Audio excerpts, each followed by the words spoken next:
और अब कसम संविधान की। ये वक्त है बड़े मुद्दों पर बड़ी बहस का। नमस्कार, मैं हूं दीपक चौरसिया। इजराइल हमास की लड़ाई में भारत का स्टैंड साफ है कि 7 अक्टूबर को हमास ने जो किया बुरा था और आतंकवाद से लड़ाई में भारत इजराइल के साथ है। आज प्रधानमंत्री मोदी ने फिलिस्तीनी राष्ट्रपति महमूद अब्बास से भी बात की, गाजा अस्पताल के हमले पर अफसोस जताया। उनसे भी यही कहा कि दुख में हम आपके साथ हैं, आपसे कमिटमेंट है, मदद देते रहेंगे। तो यह है कि भारत का इजराइल और फिलिस्तीन से रिश्ता। लेकिन फिलिस्तीन से पाकिस्तान का क्या रिश्ता है? अगर मजहबी रिश्ता है तो फिर 1970 वाला रिश्ता क्या था? या फिर पाकिस्तान के लिए फिलिस्तीन भी एक मजहबी खेल है जैसे क्रिकेट है? इजराइल पे बम गिराओ। मजहब के नाम पर लगते रहे मेले तो इस मुल्क का नामो निशा नहीं होगा। आज अगर गजा के मुसलमान उठे हैं और उन्होंने अपनी आज़ादी के लिए आवाज उठाई है तो आज जो है कोई उनके फेवर में बात करने वाला नहीं। ये पाकिस्तान है जहां अब भी आटे के लाले हैं, बिजली पेट्रोल नहीं है, लेकिन पूरा मुल्क फिलिस्तीन कर रहा है। पूरा पाकिस्तान सुबह शाम गाजा के नाम मजहबी बाजा बजा रहा है। मुगालता ये कि गाजा को इजराइल से वही बचाएगा। गजा को बचाया जाए और इजराइलियों को वहां से हटाया जाए। कराची, लाहौर, इस्लामाबाद में लंबी रैलियां निकाली जा रही हैं। इसराइल जो है उससे अपने लिए एक अलहदा आज़ाद खुद मुख्तार रियासत का जो है वो हक मांगना ये फ़लस्तीनियों का हक है। तकरीरें की जा रही हैं, सीन बनाए जा रहे हैं कि कयामत फिलिस्तीन पर नहीं दुनिया के सारे मुसलमानों पर आई है। मुसलमानों अगर जहाद के लिए तैयार ना रहे तो फिर जिल्लत का सामना है।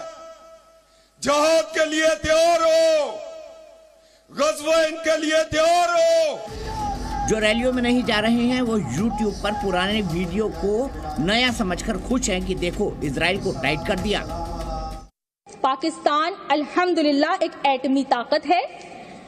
ये एटम बम दिखाने के लिए नहीं रखे गए हैं।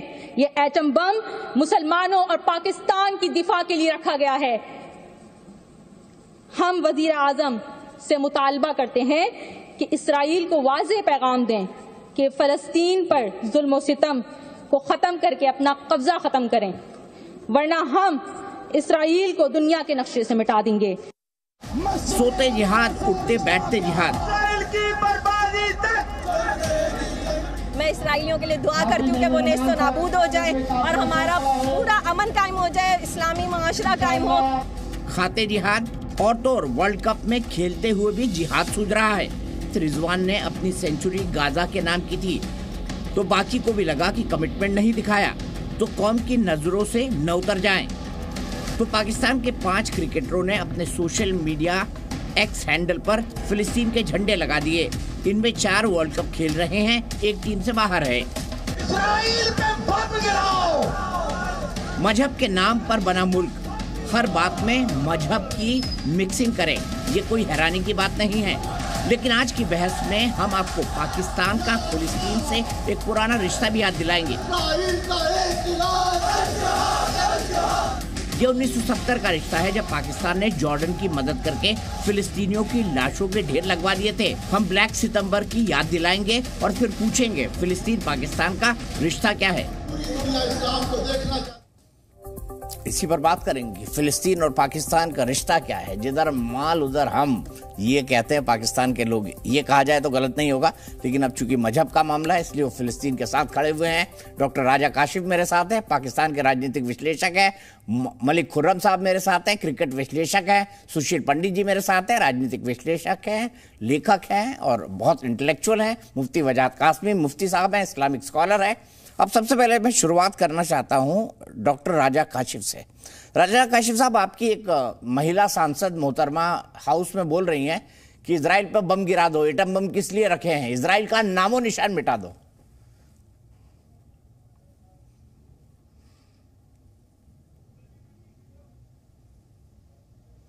राजा साहब, ये सवाल आपसे जी।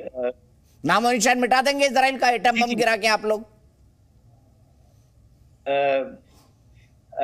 जी अब मैं बात कर लूं सर? हाँ बिल्कुल, आपका सवाल पूरा हो। राय साहब बोलिए, मैं आप ही का इंतजार कर रहा हूं। राजा आदमी आप फिर भी इतने धीरे धीरे बोल रहे हैं।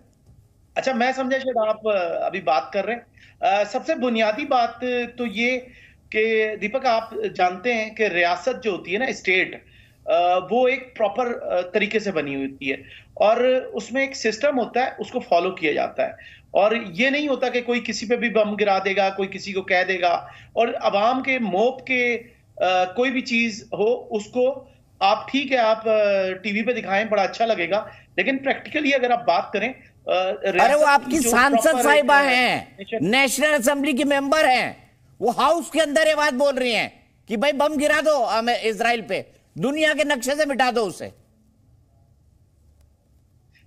देखें, नेशनल असेंबली के अंदर लोगों के नुमाइंदे होते हैं, उनकी जानिब से कोई भी नेशनल असेंबली का मेंबर भी कह सकता है, लेकिन एक ऑफिशियल जो प्राइम मिनिस्टर है, उन्होंने क्या कहा इस वक्त, सिटिंग प्राइम मिनिस्टर अनवारुल्लाह काकड़ ने क्या ऐसी कोई दी है बात, आप मुझे बताएं। ये कहना बहुत आसान है शायद भारत के लिए कि गिरा दो, अगर आप ये जानते हैं। हम थोड़ी कह रहे हैं सर, आपकी सांसद कह रही है, हम थोड़ी कह रहे हैं गिरा दो। हमारे लिए तो फिलिस्तीन भी बराबर है, इजराइल भी बराबर है।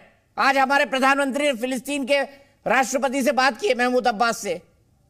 मैं नहीं कह रहा हूं गिरा दो भाई, ये आपकी सांसद कह रही है। आपके कई मौलवी तकरीर कर रहे हैं कि देखिए इजरायली चूहे की तरह भाग रहे थे।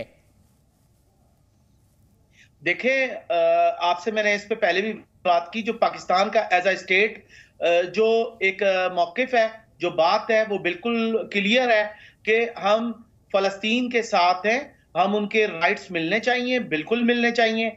लेकिन अगर आप ये कह रहे हैं कि कोई आके जज्बात का इज़हार हमास के भी साथ हैं, कर सकता है, और कोई भी हमास के भी साथ है जिसने आतंकवादी हमला किया जी, आप क्या तो हमास की तारीफ में कसीदे पढ़े जा रहे हैं? देखें, मैंने आपसे पहले भी कहा था कि ये भी बात है कि कल को पता लगे कि हमास को भी जो है भारत दे रहा हो, कुछ वेपन दे रहा हो, कुछ भी दे रहा हो। आपके सामने ही है, 2014 में आप ये सब कुछ कर चुके हैं। 2014-15 में जो आपके अजीत देवल थे, वो दाइश को आप लोग बेच चुके हैं वेपन। आपकी यूरोपियन यूनियन की ये रिपोर्ट थी। पाकिस्तान तो नहीं है जहां आतंकवादी सरकार चलाते हो सर। दुनिया का सबसे बड़ा मुल्क है हम, दुनिया का सबसे बड़ा लोकतंत्र है हम। राजा भाई कहां भटक जाते हैं आप?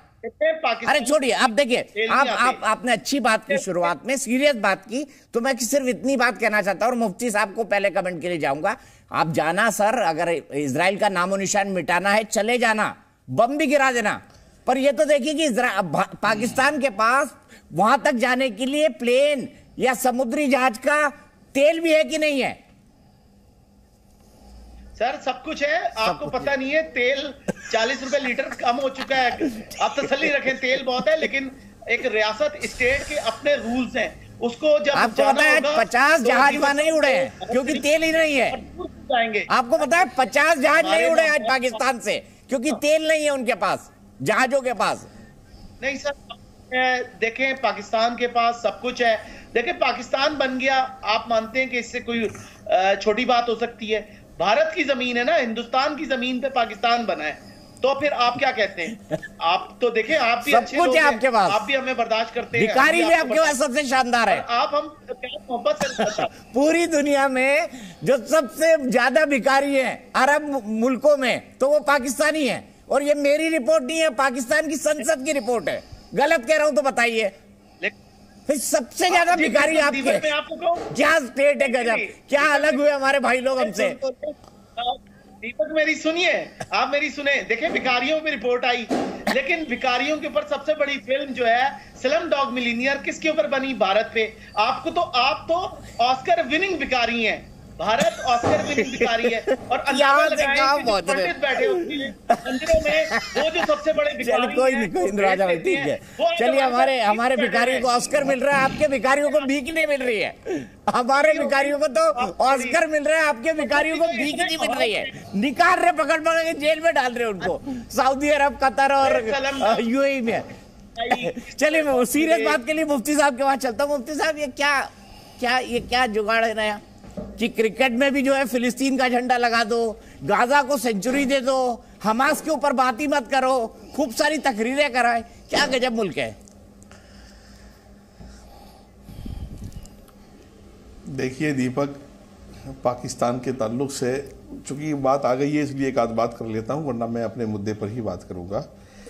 पाकिस्तान दुनिया पर एक ऐसा मुल्क है जो मजहब के नाम पर बटी हुई ज़मीन और लाखों लोगों की कुर्बानी दे करके एक बदनुमा दाग इस्लाम के चेहरे पर लगा हुआ है। पूरी दुनिया में जितना मक्कार और जितना अय्यार और जितना वहाँ का लीडर और सियासतदान है, इसने इस्लाम के नाम पर, कलमे के नाम पर लाखों लोगों की खून चूसकर कुर्बानियाँ लेकर आज वो अय्याशियाँ मक्कारियाँ कर रहे हैं। इस्लाम के नाम पर बम ब्लास्ट हो रहे हैं, इस्लाम के नाम पर वहाँ तहरीक लब्बैक या रसूलुल्लाह चलती है, जैसे मोहम्मद चलती है, खादिम रिजवी जैसे लोग पैदा होते हैं, अजहर मसूद जैसे लोग, और बम की फैक्ट्रियाँ इस्लाम के नाम पर पैदा होती है। मैं समझता हूँ कि इस्लाम के नाम पर पाकिस्तान एक बदनुमा दाग है और इसको हिंदुस्तान का मुसलमान क्या पूरी दुनिया का मुसलमान सदा थू थू करता रहेगा। इन्होंने बहुत बड़ी मक्कारी की है, हिंदुस्तान के मुसलमानों के साथ धोखा किया है, फ्रॉड किया है अपने बाप दादाओं के साथ कि कलमे की बुनियाद पर बटे और फिर कलमे पर कायम ना रह सके, नमाज पर कायम ना रह सके। सूद का निज़ाम इनके यहाँ, शराब का निज़ाम इनके यहाँ, रंडी नचाने का निज़ाम इनके यहाँ, नवाबी का निज़ाम इनके यहाँ, और इस्लाम ने जितने भी निज़ाम मिटाए हैं सारे निज़ाम पाकिस्तान में मौजूद हैं। दीपक, ये तो है इनकी तारीफ। और इनके भिखारी होने का, इनकी PIA के तैयारे कब बदले गए थे, कब उनकी सर्विस हुई थी, ज़रा रिकॉर्ड मंगवा लीजिएगा, वो पता चल जाएगा आपको। तीसरी बात यह है कि इनको दुनिया में शर फैलाना है, फितना फैलाना है। आप इनके मुंह से नहीं सुनेंगे कि लबनान के अंदर हिजबुल्लाह जो नंगा नाच कर रहा है वो ईरान के इशारे पर कर रहा है, हमास फिलिस्तीनियों को मरवा रहा है वो ईरान के इशारे पर मरवा रहा है। पाकिस्तान में अगर हिम्मत है और वो अपने आप को समझता है बाहिम्मत, तो वो बताए दुनिया को कि पूरी दुनिया के मुसलमानों के खिलाफ साजिश जो की है वो ईरान ने की है। और भारत की बात करते हो, भारत तो अल्लाह का शुक्र है सुपर पावर है आज के वक्त में। क्या नहीं है भारत के पास, सब कुछ अपना है, मैन्युफैक्चरिंग से लेकर के हर चीज़ अपनी है भारत के पास। भारत का मुसलमान भी खुश है, भारतीय भी खुश है, और मैं तो शुक्रगुजार हूँ अल्लाह ताला का कि उसने प्रधानमंत्री ऐसा दिया जो दुनिया की आंखों में आंखें डालकर आतंकवाद के खिलाफ बात कर रहा है, दुनिया की आंखों में आंखें डालकर अमन की बात कर रहा है, पीस की बात कर रहा है, पूरी दुनिया को शांति का पैगाम दे रहा है। ऐसा कायद और ऐसा लीडर अल्लाह ताला ने इस मुल्क को दिया है मोदी की शक्ल में कि दुनिया की कोई ताकत मोदी से ऊंची आवाज में बात नहीं कर सकती। अगर मोदी जी ने कहा दुनिया में एक वाहिद निज़ाम शांति का आएगा तो आएगा, और उसकी क़यादत भारत करेगा तो करेगा। तो पाकिस्तानियों को ये सब बातें टीवी पर बैठकर शोभा नहीं देती। जहां आज आटा 400 रुपए किलो बिक जाए, जहां के सारे भाई रिकॉर्ड उठा लेना, भाई दीपक भाई रिकॉर्ड निकाले, मैं टीवी पर हूं अभी 40 मिनट, मुझे ये बताएं इनके जनरल से लेकर इनके कर्नल तक सब चोर, इनके राष्ट्रपति से लेकर इनके प्रधानमंत्री तक सैकड़ों को फांसी लग चुकी है। जिया उल हक को, भुट्टो को, फला को, बेनजीर को, कोई एक ऐसा है जो इज्जत के साथ मरा हो, तुमने उसको इज्जत के साथ दफनाया हो, और फिर तुम इस्लाम की बातें करते हो यहाँ बैठ करके। हमारे यहाँ तहरीक लब्बैक या रसूलुल्लाह चल रही है कि सरतन से जुदा चल रहा है, गवर्नर के कत्ल हो रहे हैं, और फिर तुम बातें करते हो टीवी पर बैठ करके इस्लाम मजहब के नाम पर चलता पाकिस्तान। मैं कहता हूं मजहब के नाम पर धब्बाओ, और क्रिकेट, तुम्हारी क्रिकेट टीम जो हरकत कर रही है वो अपने आप को शर्मसार कर रही है। अगर वाकईतन वो इतने पक्के मुसलमान हैं तो वो यहूदियों का खेल खेल क्यों रहे हैं? क्रिकेट तो पूरी दुनिया को यहूदियों ने दिया है, छोड़ दे क्रिकेट को, अलविदा कह दें। क्यों फिलिस्तीन के झंडे लगा रहे हैं, क्यों इसराइल के झंडे लगा रहे हो? ठीक है, यहीं से चलते हैं। मुफ्ती जी ने भावनाओं में एक शब्द कह दिया होगा, मैं उसके लिए खेद प्रकट कर देता हूं। मलिक खुर्रम साहब, मैं आपके पास आना चाहता हूं और मुझे बताइए, क्या ये क्रिकेट के अंदर राजनीति को लाना ठीक है? पहले रिजवान ने जो है सेंचुरी समर्पित कर दी, गाजा के लोगों की मानवता के नाम पे नहीं की। सबसे पहले क्या ठीक है? बात 5 लोगों ने लगा दिया उसमें, हमारे धोनी ने कोई चिन्ह लगा लिया था फौज का, हटवा दिया ICC ने उसको। ये पाकिस्तान ही कर सकता है मलिक साहब। नहीं, जो रिजवान ने किया, जाहिर सी बात है, आपको पता है रिलीजियस एफिलिएशन तो है, जाहिर सी बात है जो अफगानिस्तान के अंदर चीजें हो रही हैं। अरे खेल में मजहब क्यों भैया, हर जगह तो आप क्या है। देखिए, इसके अलावा राशिद खान भी तो लेके आए हैं अपना अफगानिस्तान के, उनको तो किसी ने क्रिटिसाइज नहीं किया, और काफी सारे प्लेयर्स हैं जिन्होंने इस चीज को किया है, उस चीज को तो किसी ने क्रिटिसाइज नहीं किया। अपना शाहिद खान अफरीदी ने भी झंडा लगाया है, वेव कर रहा है अपना, उस पर तो किसी ने नहीं किया। देखें, ये एफिलिएशन होती है मजहब के साथ, जाहिर सी बात है, इसके अंदर क्रिकेट वगैरह का कोई वो नहीं है। बीइंग अ मुस्लिम एक अटैचमेंट है। आपको पता है कि आप क्या इस चीज से एग्री हैं कि जो फलस्तीन के अंदर मजालिम हो रहे हैं, कितने बेदर्दी से लोगों को मारा जा रहा है, कितने हजारों लोग हमास ने 1400 लोग मार दिए इजराइल के, जिसके बाद ये सब हुआ है। क्या हमास का मारना ठीक था? आप क्या तो हमास की शान में कसीदे पढ़े जा रहे हैं पाकिस्तान में।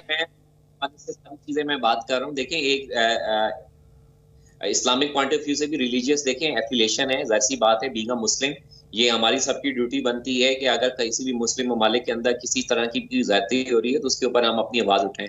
देखिए, अगर हम आवाज नहीं उठा सकते तो प्रोटेस्ट कर सकते हैं। देखिए, पाकिस्तान के अंदर आप कराची से लेके खैबर तक देखें कितनी बड़ी अरे तो वर्ल्ड कप खेलना छोड़े सर, जाए कराची में करे प्रोटेस्ट, किसने रोका है भाई? प्रजातंत्र है आपके यहाँ, और कैसा प्रजातंत्र सब जानते हैं। क्रिकेट में क्यों ला रहे हैं मेरे भाई? प्रोटेस्ट की भी देखें काफी सारी चीजें होती हैं। प्रोटेस्ट भी हर तरीके से किया जाता है। समटाइम देखें गुड जस्टिस के हवाले से किया जा सकता है। समटाइम आप एक दुनिया को मैसेज दे रहे होते हैं, सिंपैथी का मैसेज दे रहे होते हैं। जाहिर सी बात है कि जो वहां पे मजालिम हो रहे हैं तो उसके खिलाफ एक सिंपैथी का है। देखिए, पाकिस्तान के अंदर भी रिसेंटली एक मूवी भी बनी है 2.5 साल, ठीक है ना, जिसके अंदर पूरा हिंदू मुस्लिम मजालिम के हवाले से पूरा चीजों को उजागर किया गया है। यहाँ के जो प्रोड्यूसर हैं, यंग प्रोड्यूसर हैं, डॉक्टर इरफान, उन्होंने की है रिसेंटली, वो आने वाली ऑन एयर आने वाली है। उसके अंदर भी आप देखें जो कश्मीर के अंदर भी हो रहा है, सब चीजें उसके अंदर उजागर की गई हैं। ये एक रिलीजियस एफिलिएशन होती है, और वो जैसे मुफ्ती साहब कह रहे हैं, मैं इनकी बातों को मैं कंडेम करता हूँ, स्पेशली जो उन्होंने कहा कि पाकिस्तान जिस तरह से बना गया, इस तरह से कोई नहीं। देखें, आप बॉर्डर के उस पार बैठे हुए, इस तरह की आप कैसी चीजों को आप इन चीजों को हाईलाइट कर सकते हैं या कह सकते हैं? ठीक है, एक मिनट मैं आता हूँ, कुछ नारे सुनाता हूँ आपको। नारे भेजिए जरा, नारे आए हैं, क्या क्या नारे लग रहे हैं? दीपक, मैं आ रहा हूँ मुफ्ती साहब, मैं आ रहा हूँ आपके पास। पाकिस्तान में नारे क्या लग रहे हैं? नारा 1, मस्जिद अक्सा से रिश्ता क्या, फिलिस्तीनियों से रिश्ता क्या, गाजा से हमारा रिश्ता क्या, ये एक नारा है। इजराइल पर बम गिराओ, ये दूसरा नारा है। इजराइल का जो यार है गद्दार है। चौथा है, जंग रहेगी जारी इजराइल की बर्बादी तक। हमास के मुजाहिदों, हम तुम्हारे साथ हैं। इजराइल का एक इलाज, अल जिहाद। बड़े मतलब क्या जानदार नारे लग रहे हैं आपके। सुशील पंडित जी क्या बोलेंगे इन नारों पर? और वो कह रहे हैं कि देखिए, मजहब से पाकिस्तान अलग नहीं हो सकता, यही इसके लिए सब कुछ है। क्रिकेट में भी, वर्ल्ड कप में भी लाएंगे राजनीति। देखिए, मजहब के हवाले से देखिए, मैं दीपक जी, आपने मलिक खुर्रम साहब ने क्या कहा? इन्होंने कहा कि हम इस्लाम से मजबूर हैं, अपने मजहब से मजबूर हैं। हम अपनी अक्ल और अखलाक एक तरफ रखकर सिर्फ ये देखते हैं कि सामने मुसलमान है या गैर मुस्लिम है। इनको यमन में कितने बरसों से एक जंग चल रही है, और उस जंग में हजारों लाखों लोग फना हो गए हैं, बच्चे मर गए हैं, बिल्कुल निर्दोष लोग, बेकसूर लोग यतीम हो गए हैं, घरों से बेघर हो गए हैं, भूखमरी आ गई है, दवा और इलाज के अभाव में लोग मर रहे हैं, तरस रहे हैं। लेकिन इस्लाम के अंधों को वहां पर बर्बरियत नहीं दिखाई पड़ रही, जहां बस्तियों पर एयरफोर्स से बम गिराए जा रहे हैं। क्यों? क्योंकि वहां मुसलमान को मार रहा है, तो इसलिए सब जायज है, उसमें कोई दिक्कत नहीं।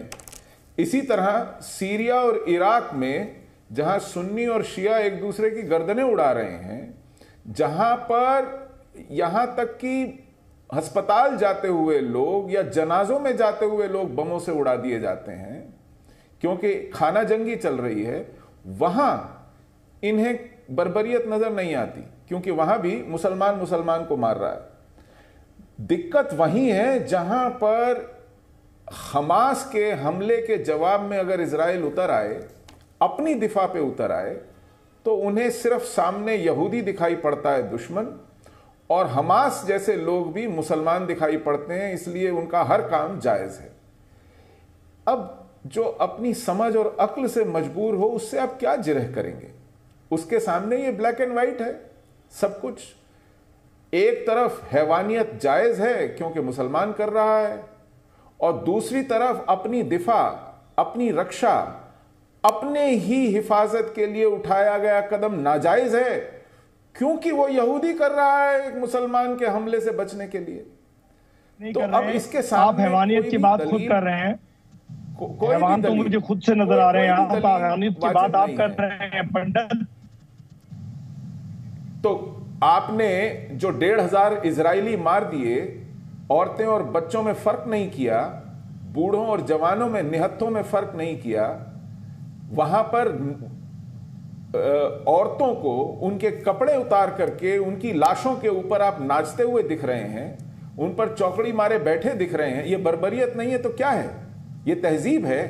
इस्लामी तहजीब है क्या? ये कौन सी तहजीब है ये? मुझे टाइम दें, मैं जरा थोड़ा क्या सिखाया जाता है आपके मदरसों में? बहुत गलत आपके मदरसों में, आपके खुतबों में क्या सिखाया जाता है? कोई बदतमीजी करूं क्योंकि मैं रेस्टोरेंट में बैठा हूं, मैं स्टूडियो में नहीं हूं इस वक्त, और ये जो बात कर रहे हैं ये पंडित जी जरा थोड़ा सा इंसानियत पर मिर्ची क्लब में है क्या? लैंग्वेज पे गौर करें। डिस्को लाइट जल रही है उनके पीछे, इंसानियत की बात कर रहा हूं। इरशाद साहब के पीछे डिस्को लाइट जल रही है। मिर्ची क्लब में है क्या? कहाँ है आप? मुझे लगता है दावत उड़ा रहे गई है। मिर्ची क्लब में बैठे हैं, कहाँ है? जिस तरह की बातें आप कर रहे हैं, देखिए पंडित जी, पहले सबसे पहले इंसान है, इंसानियत है, उसके बाद कहाँ से सीखते हैं ये बर्बरियत? कहाँ से यहूदी की बात करें आप? आपने एक श्रीलंकन को फैक्ट्री से निकालकर 500 लोगों ने दौड़ा कर मारा, इस वक्त, और उस जिंदा श्रीलंकन पे आपने तेल छिड़क के आग लगा दी। ये कर रहे हैं, इसको बर्बरियत नहीं कहेंगे तो क्या बात कीजिए। आप कहाँ से लेकर के गए बात मैनेजर का क्या और किधर पहुंचाया आपने बात को? बात ये है, देखिए पंडित जी कुछ शर्म किया करें, कुछ लिहाज किया करें, कोई इंसानियत की बात किया करें। आप हमेशा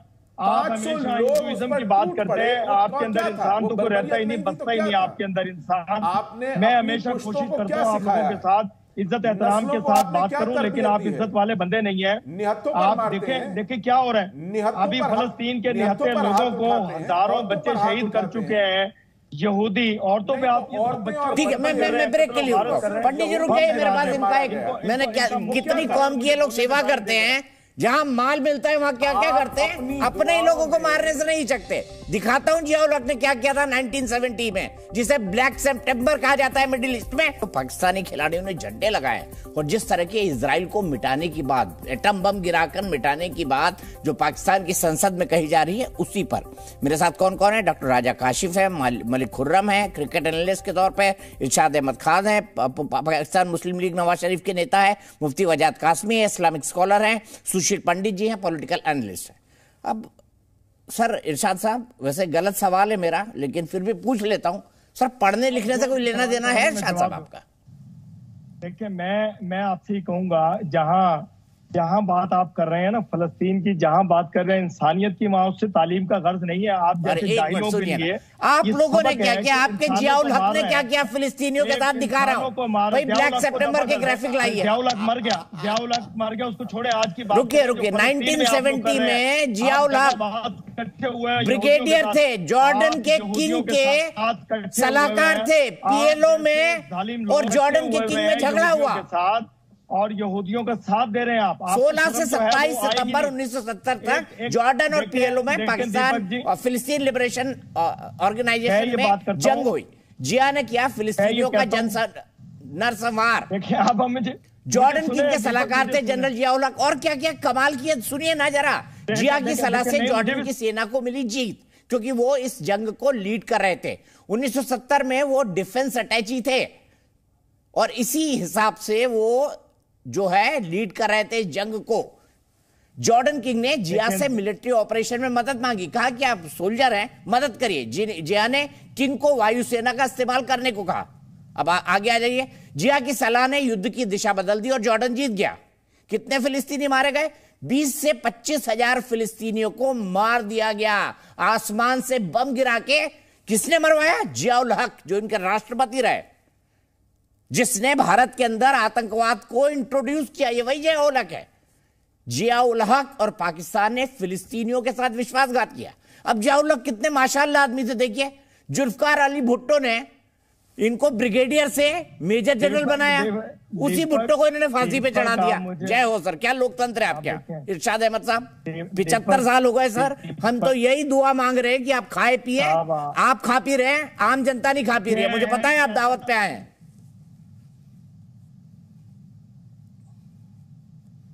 लेकिन मैं आपको बात बताऊं कि जो आप इस वक्त दगाबाजी इंसान के साथ कर रहे हैं, मैं छोड़ दें मुसलमानों को, क्योंकि आपके अंदर अरे जियाउल हक ने क्यों दगाबाजी की भाई फिलिस्तीनियों के साथ, अपनी कौम के साथ? और जॉर्डन वाले भी आपकी कौम वाले हैं। उम्मा कहाँ गया भाई? आप लोगों इस्लामिक उम्मा कहाँ गया? मैं ये कह रहा हूँ कि इस वक्त जो फलस्तीन में हो रहा है उस पर बात कीजिए। देखिए आप घुमा के, अरे आपने 25,000 फिलिस्तीनियों को मार दिया, जॉर्डन से माल लेके, जिधर माल उधर हम। को इस वक्त हजारों की तादाद में आप लोग। अरे जियाउल हक ने जिन 25,000 फिलिस्तीनियों को मारा, उसका जवाब इरशाद अहमद खान साहब देंगे नहीं देंगे? ब्लैक सितंबर का जवाब देंगे कि नहीं देंगे? तो मैं जवाब दे रहा हूँ, मुझे सुने, अगर आप मुझे सुनेंगे तो मैं आपको बड़ा अच्छी तबियत साफ करूंगा आज आपकी। करिए, मेरी तबियत साफ करिए सर, और अपने दिमाग की जाले भी साफ करिए। आपके हिंदुस्तान के चैनल पे बैठ के अपने मुसलमानों को ये पैगाम दूंगा कि इकट्ठे हो जाओ इन जालिमों के खिलाफ, इन यहूदियों के खिलाफ, इन हिंदुइज्म वाले लोगों के खिलाफ, और इनकी तबियत साफ कर दो, इन्हें बताओ। मैं इनको भाई भाई बोल रहा हूँ, ये बोल रहे हिंदुओं के खिलाफ इकट्ठे हो जाओ। यही सीख सकता है एक पाकिस्तानी, और कुछ नहीं सीख सकता। और जो मैं ये कहता हूँ कि अगर मुस्लिम इस वक्त इकट्ठे हो गए तो जिंदगी में हम ये मुसलमानों को आप हमारे गेस्ट है, मुसलमानी की बातें अच्छी नहीं लगती। मुसलमानों जाहिल आप है, मुसलमान इकट्ठे होंगे तो कुफर खत्म होगा। आप अपनी गुलामी कीजिए। अरे वो मुफ्ती साहब है भाई भारत के, अगर आप बेशरम आदमी हैं, बड़े नामी मुफ्ती साहब है, मुफ्ती वजाहत कासमी। इनकी गुलामी मुफ्ती वही ना हिंदुस्तान की गुलामी कर रहे हैं ना, कि जब मैं कह रहा हूँ कि मुसलमानों के इकट्ठे होने का वक्त आया, ये अरे शर्म करो, शर्म। अरे मुसलमानों के इकट्ठे होने का वक्त आया, पाकिस्तान बनाकर आपने क्या पाया बताइए ना? कौम के नाम पर पाकिस्तान बना के क्या पाया? जैसे ये मुफ्ती साहब जैसे अभी जवाब देता हूँ, अभी जवाब देता हूँ, चुप हो जा जरा, अभी चुप हो जा जरा, जवाब देता हूँ, अभी चुप हो जा। आपको शर्म आनी चाहिए, आप मुसलमानों के खिलाफ बोल रहे हैं, गुलामी कर रहे हैं मोदी की। आपको आज है मेरे पास पाकिस्तान में, अरे सुन ले, जवाब सुन लेना। तुम्हारे मुंह से पाकिस्तानियों के ये मुसलमानों की बातें अच्छी नहीं लगती। अरे तेरी नेशनलिटी की जरूरत नहीं, हिंदुस्तान के तुम्हारे भिखारियों की भिखारियों की नेशनलिटी हम लेंगे। पूरी अरब की दुनिया की अरब की ज़कात तुम खा रहे हो, और पूरी दुनिया में कटोरा लेकर के भीख ले रहे हो। के खिलाफ बात करें, देखो ये कटोरे से बाहर निकलो, ये पिंडर दीपक मुझे बहुत कटोरे से आप बाहर नहीं निकल पाए, आप सोच रहे हम निकाल दे आपको कटोरे से बाहर, कटोरे से बाहर आप नहीं निकल पा रहे हो, आपको लगता है हम आपको कटोरे से बाहर निकाल ज़कात मांग ली है। पूरी दुनिया से तुमने कटोरा लेकर भीख मांग ली है, आज भी अरब के पैसे पर तुम बन रहे हो। अच्छा इरशाद साहब रुक जाइए ना, अरे मुफ्ती है भाई, मुफ्ती है, तुम्हारे पास है क्या? तुम्हारे पास है क्या? मैं मुफ्ती नहीं मानता ऐसे बेशरम इंसान को जो मुसलमानों के खिलाफ बात कर रहे हैं। अरे इरशाद साहब मैं आपको मेहमान कह रहा हूँ, मैं आपको मेहमान कह रहा हूँ। कुछ नहीं है, मुफ्ती मेरे घर के बाहर कुत्ते नहीं लाते हैं। कौन सा मुस्लिम? अच्छा तमीज से इरशाद साहब, इतने आउट ऑफ हैंड मत होइए प्लीज। रखे हुए मैंने अपने ऑफिस के बाहर बैठे हैं, और भाई जवाब बैठते हैं, क्यों टॉपिक से बाहर हो गया हूँ? नहीं जवाब दो, कैसे कहा कि दीपक भाई? हाँ जवाब दीजिए मुफ्ती साहब। इरशाद साहब अब मैं फिर अगर आप ऐसी बात करेंगे तो मैं स्क्रीन से हटाऊंगा, ऐसा ना करिए प्लीज। मैं आपका सम्मान कर रहा हूँ इरशाद भाई कर रहा हूँ, ठीक है, थोड़ी बहुत मजाक हंसी आप भी कर लेते हैं, हम भी कर लेते हैं, पर किसी बुजुर्गवार की मतलब थोड़ा अभी आप इंसानियत की बात कर रहे थे, पता नहीं कहाँ से आ गए इंसानियत से। बुजुर्गवार तक ठीक है, अगर ये मुफ्ती कहें तो मुफ्ती नहीं है, ये मुसलमानों के मुफ्ती नहीं हो सकते। अरे आपके कहने से हो जाएगा क्या? पाकिस्तान स्टेप लगाएगा जो मुसलमानों के खिलाफ पाकिस्तान टप्पा लगाएगा मुफ्ती पे। ये हिंदुस्तान के मुस्लिम अपने देश के मुफ्तियों को संभालिए सर, वो सब इजराइल पे एटम बम गिराने की बात कर रहे हैं। मेरे बिल्कुल गिराएंगे। अब सुन लीजिए, होकर के पूरी दुनिया के बेफिक्र करेंगे आप। सबक सिखाने का वक्त आ गया आप इजराइल को इंशाल्लाह। सुन लीजिए, बोलिए मुफ्ती साहब, गुलाम कुछ नहीं होगा। तुम मरी हुई भैंस खाओ और घर चले जाओ रेस्टोरेंट से, मरी हुई भैंस खाओ और घर चले जाओ, तुम्हें कुछ नहीं होगा। तुम मरे हुए बकरे खाओ और चले जाओ घर, कोई दिक्कत नहीं आएगी तुम्हें। सुनो बहुत बोल लिया तुमने। दुनिया की दीपक सबसे उम्दा चीज आप सुअर खाते होंगे हिंदुस्तान में, जो दुनिया की सबसे आला चीज इस्लाम ने इंसान को सिखाई है वो अखलाक। वो अखलाक इंसान को अपना दुरुस्त रखना चाहिए। बात की और वो इरशाद साहब लगातार नहीं प्लीज, इरशाद साहब प्लीज, ईसाई हो चाहे वो जिस भी धर्म से जिस भी मजहब से ताल्लुक रखता हो। मुफ्ती साहब बोलिए, या बारी फिर हमारी दीपक भाई आएगी, राजा साहब आएगी, आपका सब टाइम इरशाद साहब खा लेते हैं बोलने का। तो देखिए सुनिए, आपस में उम्मा करिए पहले। दीपक भाई सबसे बुलंद चीज जो है हमारे पास, जो इस्लाम ने हमें दी है, वो आला अखलाक है। वो आला अखलाक है, और दुश्मनी में भी, चाहे वो यहूदी हो, ईसाई हो, क्रिश्चियन हो, हिंदू हो, मुस्लिम हो, दुश्मनी में भी रसूल सल्लल्लाहु अलैहि वसल्लम ने यह सिखाया है कि हम अखलाक से नहीं गिर सकते। अखलाक क्या चीज़ है, और ना इन पाकिस्तानियों के मुंह से ये चीज़ मुझे अच्छी नहीं लग रही है। आप इनका अभी यूट्यूब खोले, अभी ऑनलाइन खोल रहे हैं, और एक हिंदू सांसद ने इनकी नेशनल पार्लियामेंट में कहा था कि कम से कम हमारी नाबालिग बच्चों को बख्श दो, तुम हमारे साथ क्या कर रहे हो, रो करके उसने स्पीकर से दरखास्त की थी। आप दूसरे मजाहिब का कितना एहतराम कर रहे हैं, कितनी इक़्तिदार कर रहे हैं, और पाकिस्तान हमें क्या दे सकता है? जो भिखारी मुल्क है, अरब की ज़कात पर पलता हो, पूरी दुनिया से जो है कटोरा लाकर, जो भी प्रधानमंत्री बने उसका एक ही मिशन है, कटोरा लो निकल जाओ पूरी दुनिया के सामने, बताओ कि हमारी। मैं कहता हूं कि आप अपनी मस्ती में मस्त रहो, ना आपके पास कुछ है, ना किसी को मार सकते, ना किसी को, लेकिन इस्लाम के खिलाफ तो कम से कम आप साजिश ना करो। आप किस तरह के मुसलमान हो, टीवी पर बैठकर आप दुनिया को बता रहे हो कि इस्लाम ये सिखाता है कि हिंदू को भी मार दो, यहूदी को भी मार दो। आप मुझे कुरान की हदीस की वो आयत अभी निकालो जो आपको ये सिखाती है कि इस्लाम ये कहता है कि सबको खत्म कर दो। तो अल्लाह ताला ने इन यहूदियों को पैदा क्यों किया, इन ईसाइयों को पैदा क्यों किया? अल्लाह ताला ने पूरी इंसानियत को क्यों पैदा किया? अरे इंसानियत के साथ अखलाक और एहतराम से पेश आओ, इंसानियत के साथ अच्छे से पेश आओ, ये इस्लाम का पैगाम है। ये पैगाम नहीं कि तुम किसी पर जाकर के, और तुम सुनो, अल्लाह ताला ने कुरान पाक में एक आयत नाजिल की है, उसमें यह बताया गया है कि अगर एक इंसान बेगुनाह मरेगा तो समझ लो पूरी दुनिया खत्म है। आप जो है हमास के आतंक पर चुप हैं, आप लबनान के आतंक पर चुप हैं, आप ISI के आतंक पर चुप हैं, आप अपने जैसे मोहम्मद के आतंक पर चुप हैं, आप अजहर मसूद के आतंक पर चुप हैं, आप अजहर मसूद के आतंक पर चुप हैं। आपने आतंक ही पाला है, आपने आतंक ही पाला है, आपने दहशतगर्दी पाली है, आपने दहशतगर्दी पाली है और कुछ नहीं पाला। भीख मांग लो और दहशतगर्दी, भीख मांग लो और दहशतगर्दी, ये दो काम इंटरनेशनल है तुम्हारे।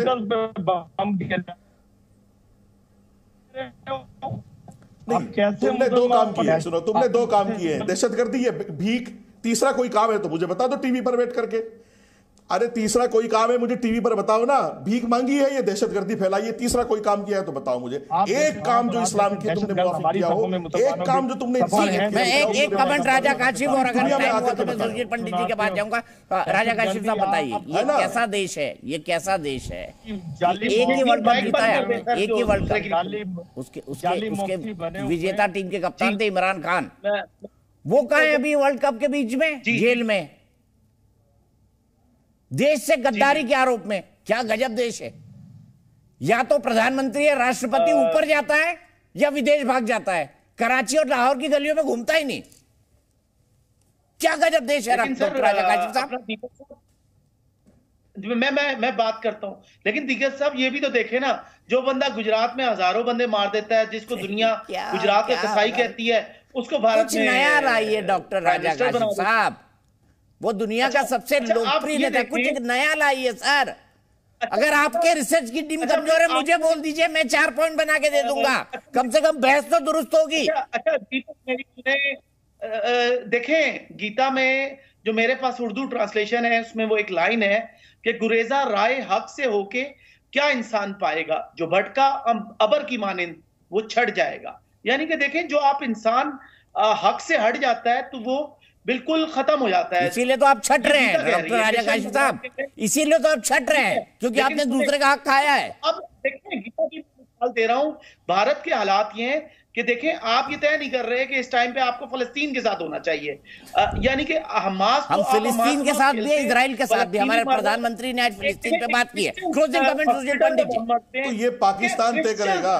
ईसाइयों का वो अस्पताल है, वहां गिर गए, आप बैठे हुए आज भी कहते हैं डॉक्टर राजा साहब, आप बिल्कुल मेरे क्लोज करने का टाइम है। सुरजीत पंडित जी, बस 2 लाइन आपसे। अगर हम लव फलस्तीन में कहता हूं, देखिए ये रटे रटाए लोग हैं, ये अपने मजहब से मजबूर हैं, इनके दिमागों पर मजहब का ताला जड़ा है, ये सोच नहीं सकते, ये स्वतंत्र सोच नहीं रख सकते, ये दिमागों पर मजहब का ताला जड़ा है, ये मजबूर हैं, ये अपने खुतबों से और अपने मदरसों से मजबूर हैं, ये अपनी तरबियत से मजबूर हैं, इनसे आप और कोई तवक्को नहीं रख सकते। ये लकीर के फकीर हैं, इनके सामने एक दहशतगर्द मुसलमान भी पूरी तरह से वो फरिश्ता है, और इनके सामने एक गैर मुस्लिम फरिश्ता भी दहशतगर्द है। आप इनको समझा नहीं सकते इसके अलावा कुछ, क्योंकि मदरसों की तरबियत और मदरसों की जो इनकी पढ़ाई लिखाई है वो ऐसी ही है। इनको रट्टू तोता बना रखा है। आप किसी के सामने नींद से उठाकर भी कुछ पूछेंगे ना तो वो यही कहेंगे, अल्लाह अकबर, अल्हम्दुलिल्लाह, इंशाअल्लाह, सुभान अल्लाह, माशा अल्लाह, बिस्मिल्लाह, रामल्लाह, हिजबुल्लाह, आयातुल्लाह। चलिए मैं यहीं पर रुकता हूं। जी न्यूज़।